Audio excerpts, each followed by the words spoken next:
Now to part two of our investigation, athletes at risk. Tonight, Chris Rankel looks into how AEDs and athletic trainers play a vital role in keeping athletes safe.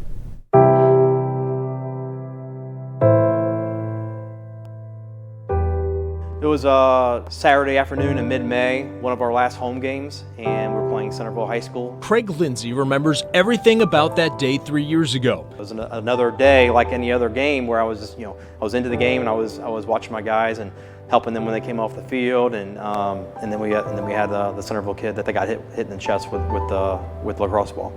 The athlete was Grant Mays, a senior for Centerville, just weeks away from graduating. He blocked the shot, scooped the ball up, probably ran 50 yards down the field, and then as he is crossing midfield, you can start to see his legs are getting weak. His legs are getting kind of wobbly, and next thing you know, he goes down. Lindsey ran onto the field with a student athletic trainer from the University of Cincinnati. He ran through his ABCs: airway, breathing, circulation. He appeared to be in a seizure-like state. He was very clenched, and he was non-responsive to any cues. So what he did? Connect electrodes. He had never done in the first 22 years as a trainer, but practiced many times. That is the first time that I've ever called for an AED, yes. After one charge, Mays began breathing again on his own.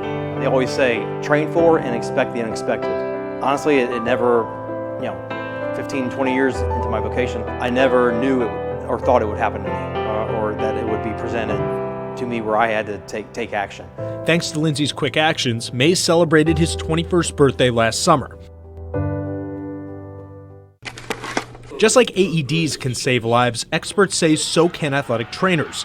Schools are not required to have an athletic trainer. However, coaches are required to have a permit for training in things like concussions and CPR. OHSAA Commissioner Jerry Snodgrass says there are no requirements to have an athletic trainer present at regular season events. We want our kids to be safe. We want everybody to be safe. So most schools will make that conscious effort, but there can be no mandate that we have a trainer at a contest.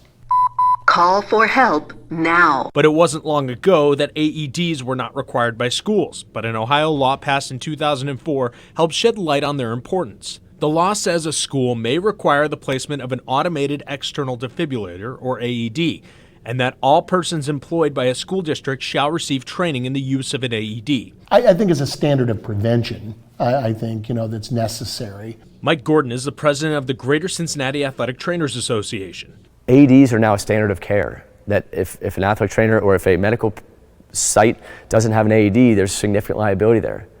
Shouldn't athletic trainers also be the standard of care? Having an athletic trainer on site or on a campus or at a sporting event, shouldn't that be a standard of care? I believe so. Then wouldn't you say a standard of prevention would also be an athletic trainer? It'd be hard to say anything different than that. I would agree. Now, while AEDs are in most high schools, they are not required at athletic events like football or baseball games. Next week, we'll show you the challenges schools face when they don't have an athletic trainer.